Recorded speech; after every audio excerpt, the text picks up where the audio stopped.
Anak kami semua mulai dari kelas MS1 sampai MS7 untuk guru fisika yang akan masuk ke kelas kalian, kami ada dua, yaitu satu saya, kemudian dua di sebelah saya. Jadi supaya lebih Anda mengenal aku, maka pertama Bapak mengenalkan diri dulu. Nama saya Surapati Karo-Karo. Inisial saya nanti kalau Anda lihat di roster adalah SKL. Oke, Nago. Kemudian untuk tahap keduanya, biarlah Bapak di sebelah saya ini akan memperkenalkan dirinya. Iya, saya perkenalkan diri saya. Nama saya Kasman Prenani, inisial saya adalah KM.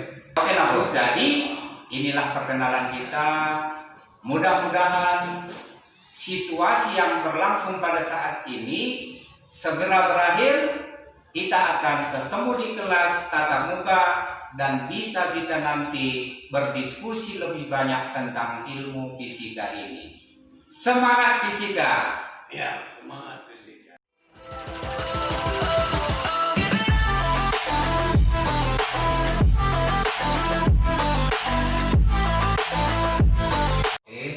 Untuk anak-anakku dari MS1 sampai MS7, pada kesempatan ini pertama sekali Bapak ucapkan semangat pagi, dan tiba saatnya kita akan belajar tentang fisika. Untuk IPA di tingkat SMA kita bagi menjadi 3 bagian. Yang pertama fisika, yang kedua kimia, yang ketiga biologi. Untuk masing-masing bidang fisika, kimia, biologi ini akan diemban oleh guru yang berbeda. Apa artinya?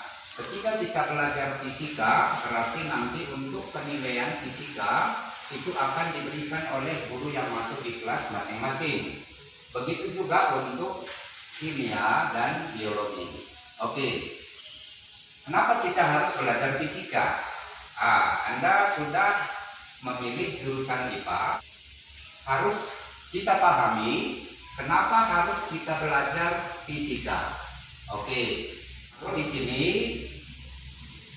kita belajar fisika itu tidak lain adalah untuk memperkuat pemahaman Anda di bidang, baik dia di bidang kehidupan sehari-hari, bidang industri, bidang teknologi, transportasi, telekomunikasi, pertanian, kedokteran, dan bidang energi. Oke, sebelum kita bilang masing-masing apa yang sudah Bapak bilangkan barusan, maka nanti di dalam ini kita belajar tentang apa sebenarnya fisika itu.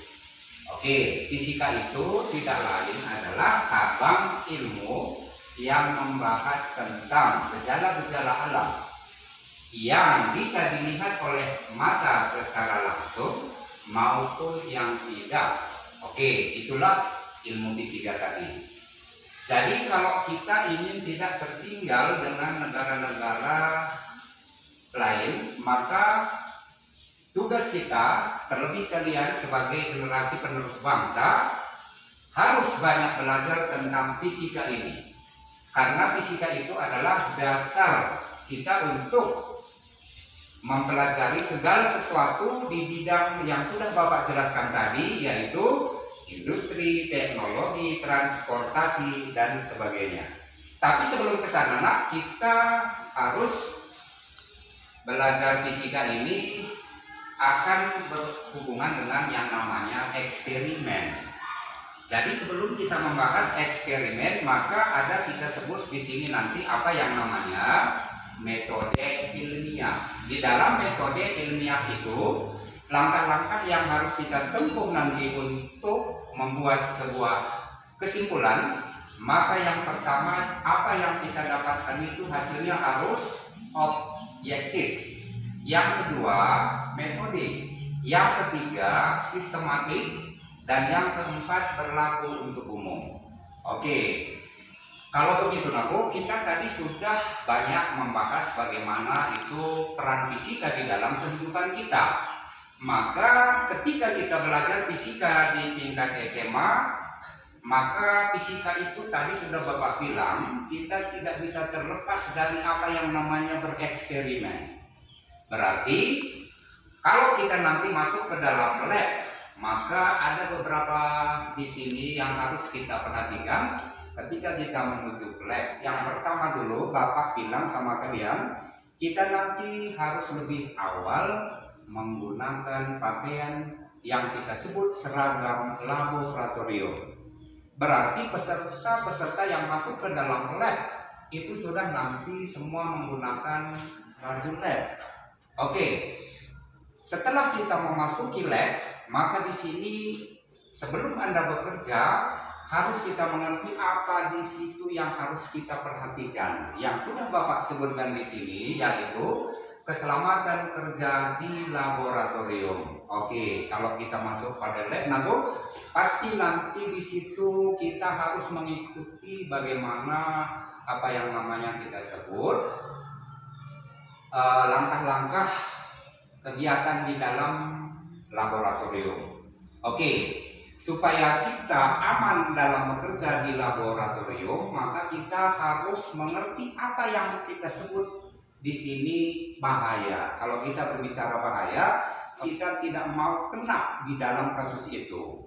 Berarti sebelum kita mengerjakan sesuatu itu, maka harus kita berhati-hati di dalam melaksanakan eksperimen itu. Oke. Ketika kita sudah berusaha melaksanakan semua tata tertib yang ada di lab, mudah-mudahan kita tidak terkena musibah itu.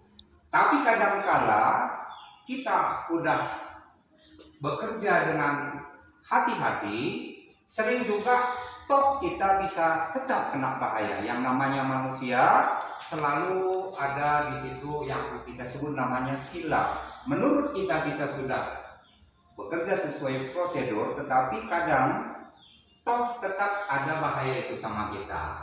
Berarti yang di sini yang Bapak sebut tadi apa yang namanya keselamatan kerja di laboratorium. Satu, jenis bahaya dalam laboratorium. Oke, berarti jenis bahaya di dalam laboratorium itu misalnya yaitu mengenai bagian yang sangat sensitif di bagian wajah kita. Bapak bilang misalnya mata.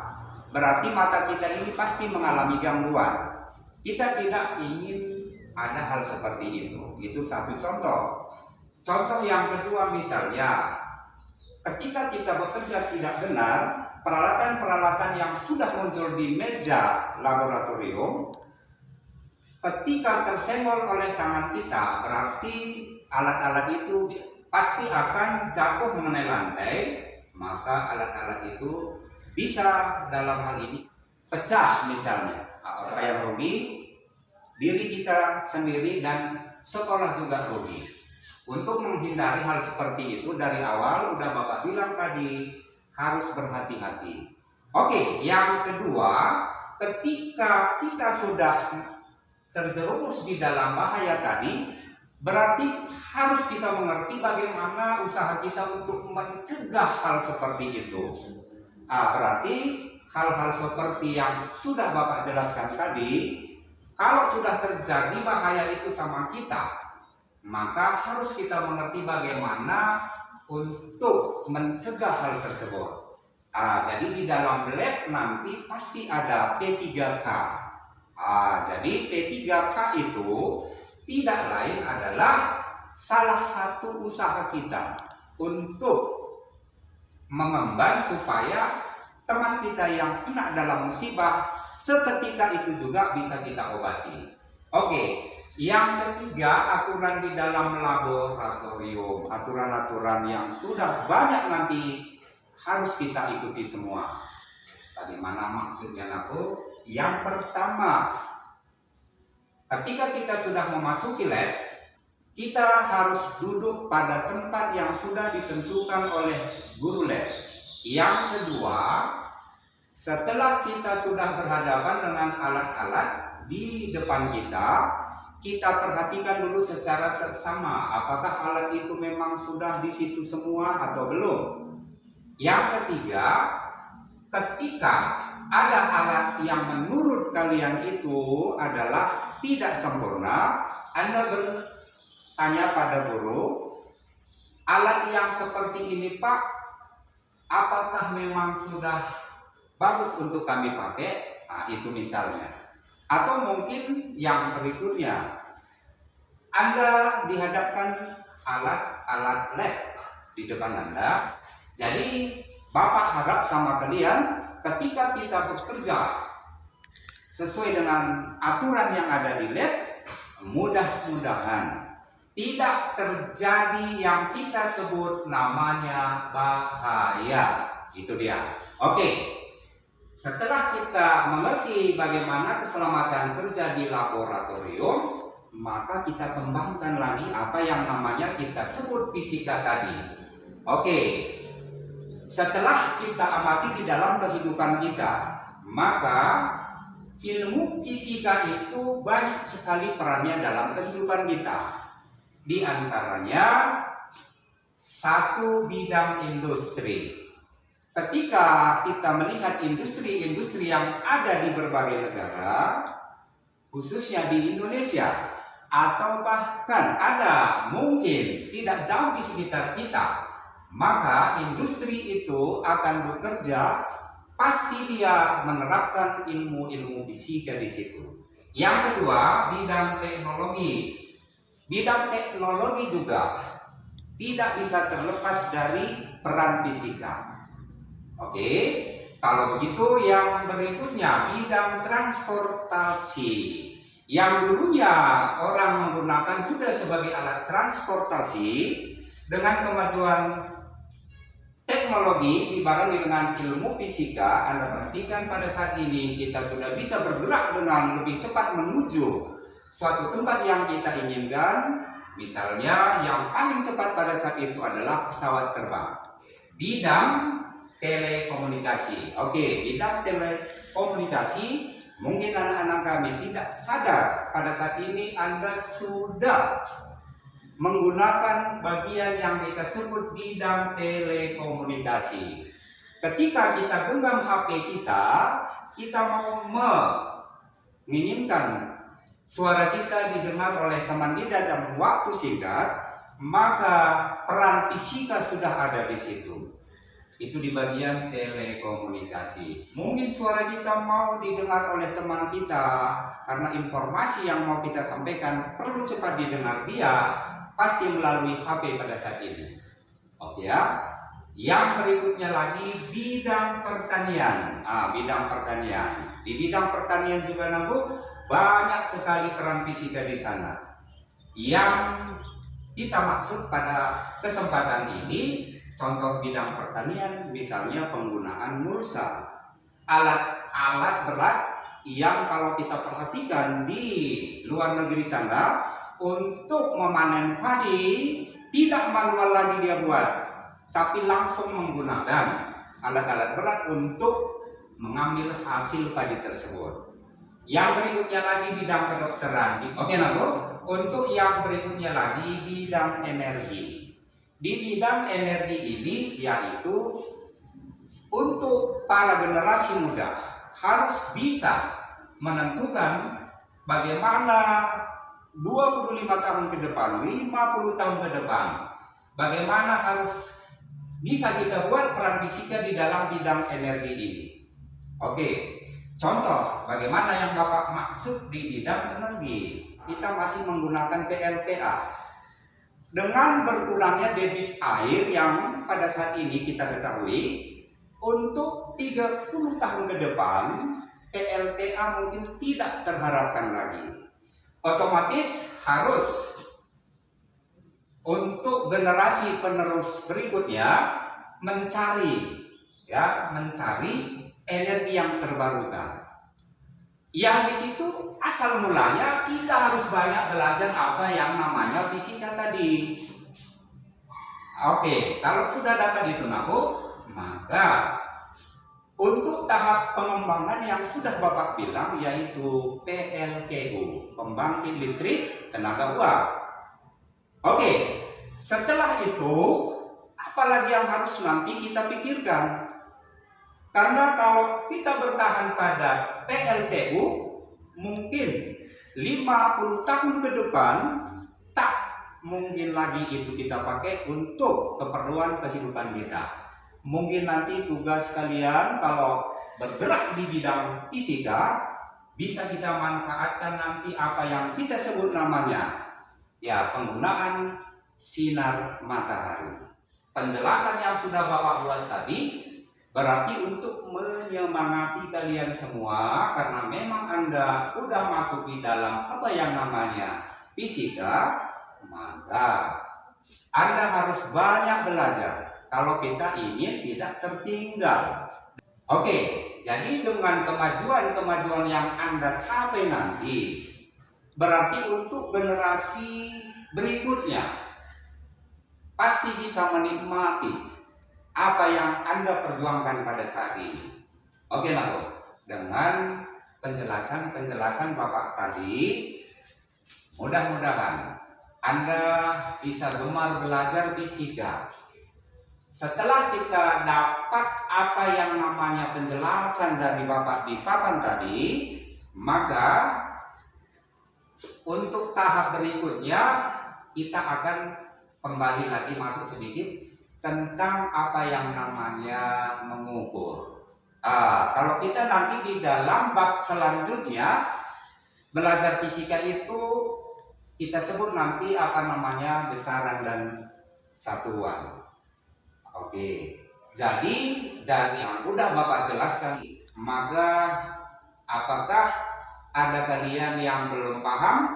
Bisa nanti bertanya sama Bapak. Di tahap yang terakhir Bapak jelaskan sama kalian, kalau Anda sudah masuk ke dalam IPA, gemarilah apa yang namanya fisika.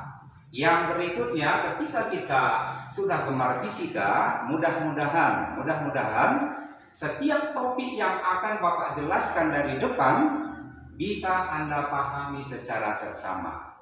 Oke, dengan penjelasan-penjelasan yang sudah Bapak buat ini tadi, maka Anda bisa nanti di sekitar Anda memperhatikan bagaimana peran-peran fisika di dalam kehidupan yang sedang Anda amati tersebut.